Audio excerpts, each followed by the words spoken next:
घरगुती वीज ग्राहकांना पुन्हा एकदा स्मार्ट मीटर सक्ती केली गेली का असा प्रश्न आता अनेकांना पडलेला आहे। कारण महावितरणच्या मेसेजमुळे ग्राहकांमध्ये संभ्रम निर्माण झालाय। येत्या 48 तासात स्मार्ट मीटर बसवण्यात येतील असा मेसेज आलेला आहे। थंडावलेल्या मोहिमेला त्यामुळे पुन्हा एकदा महावितरण वेग देणार का असाही प्रश्न निर्माण झालेला आहे। 2021 मधील GRचा दाखला देत ग्राहकांना हा मेसेज दिलेला आहे।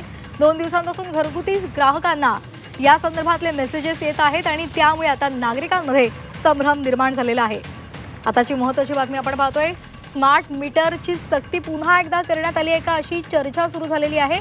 कारण महावितरणकडून पुन्हा एकदा ग्राहकांना त्या संदर्भातले मेसेजेस आलेले आहेत आणि त्यामुळे आता नेमकं या संदर्भातला खुलासा शासनाकडून व्हायला हवा, प्रशासनाकडून व्हायला हवा, महावितरणनं करायला हवा अशी मागणी सध्या केली जाते। हा मेसेज आपण पाहतोय 48 तासांनंतर आणि या संदर्भातला हा मजकूर आपण पाहतोय।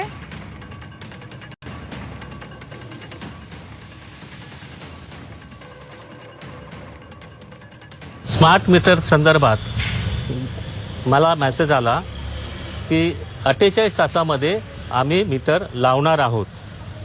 तर त्या संदर्भात जन आंदोलन जे काही जिथे जिथे लावलेले आहेत मीटर तिथे लोकांनी त्याला विरोध केलेला आहे। त्यामध्ये असणाऱ्या त्रुटी त्या तक्रारीवरून त्या आमच्या ऐकण्यात होत्या।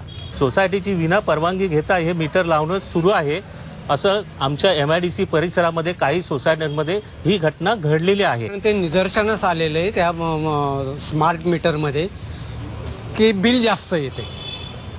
अजून आपण ते अनुभवलेलं नाही, पण ज्या ज्या ठिकाणी बसवलं गेलं आहे त्या ठिकाणी हा प्रॉब्लेम आलेला आहे।